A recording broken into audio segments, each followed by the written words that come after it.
भविष्य की उस दुनिया की है जहां इंसानों ने बिगड़ते पर्यावरण को ठीक करने के लिए जीन टेक्नोलॉजी पर तेजी से काम शुरू किया, पर नतीजा ये हुआ कि पूरी दुनिया के पेड़ पौधों और जानवरों में म्यूटेशन हो गया। अमीर लोग सिटाडेल नाम के एक सुरक्षित शहर में रहने लगे, जबकि गरीब लोग बंजर और वीरान इलाकों में अपनी जिंदगी के लिए संघर्ष करने लगे। हमारी फिल्म की हीरोइन सारा गरीबों की इसी दुनिया में पली बढ़ी है। इस वक्त वो दलदल में खाना ढूंढ रही है। काफी खोजबीन के बाद उसे म्यूटेशन की वजह से बढ़ा हुआ एक बड़ा आलू मिल जाता है। तभी उसे एक नई प्रजाति का जीव दिखाई देता है जो एक रंग बिरंगा कीड़ा है। इतना अनोखा जीव, सारा सोचती है कि इसे घर ले जाकर इस पर रिसर्च करनी चाहिए। सड़े गले पेड़ों वाले जंगल से होती हुई सारा जल्दी से अपने घर पहुंचती है। घर के बाहर उगे अजीबोगरीब पौधे उसके लिए अब कोई नई बात नहीं है, क्योंकि म्यूटेशन अब एक सामान्य बात बन चुकी है। उसने आलू को पीसकर उसका रस निकाला और उसे एक थैली में भर लिया। फिर वो अपने पिता के कमरे में गई ताकि उन्हें ड्रिप के जरिए खाना दे सके। लकवाग्रस्त पिता का ख्याल रखने के बाद सारा ने कहा कि उसे एक बार लैब जाना होगा। भले ही उसके पिता चल फिर नहीं सकते थे, पर उनका दिमाग एक उड़ने वाली मशीन से जुड़ा था, यानी सारा जब चाहे अपने पिता से बात कर सकती थी। सारा अपनी ठंडी और सीलन भरी लैब में पहुंची, जहां चारों तरफ अजीब से जीव रखे थे। उसने एक बंद अलमारी खोली जहां रिसर्च का सामान रखा था। उसने उस कीड़े को एक बोतल में डाला और उस पर रिसर्च करने लगी ताकि ये जान सके कि वो जिंदा कैसे रहता है। तभी घर के बाहर से एक जोरदार धमाके की आवाज आई। सारा ये जानने के लिए लैब से बाहर भागी कि आखिर हुआ क्या है।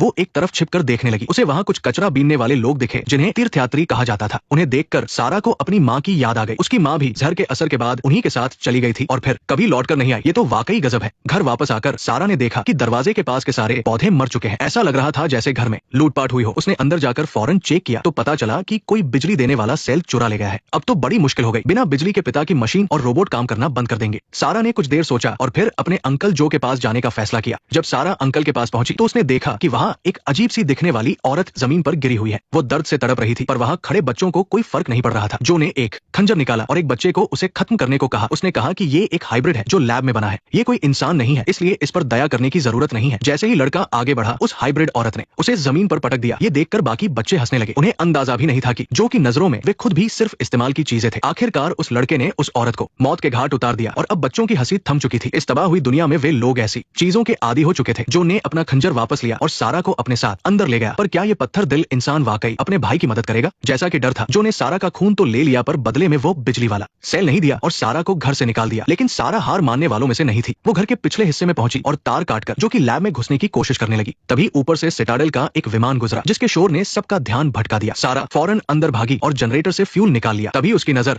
खाना उगाने वाली एक छोटी सी झोपड़ी पर पड़ी। वहां जो ने कुछ कीमती बीज छिपा रखे थे। सारा ने उनमें से कुछ बीज उठा लिए। घर लौटते समय उसे आसमान में किसी मशीन के गूंजने की आवाज आई। सिटाडेल का एक विमान तेजी से नीचे गिर रहा था। सारा ये देखकर हैरान थी, पर वो ज्यादा सोच नहीं सकती थी, क्योंकि उसके पिता को उसकी जरूरत थी। घर पहुंचते ही बिजली फिर से आ गई। सारा ने वो बीज अपने पिता को दिखाए, पर उन्होंने कहा कि ये बेकार है, इनसे सिर्फ एक ही बार फसल मिल सकती है। लेकिन सारा का मानना था कि वो अपनी रिसर्च से इन्हें हमेशा उगने वाला बना देगी और फिर उसे सिटाडेल में काम मिल जाएगा। उसके पिता ने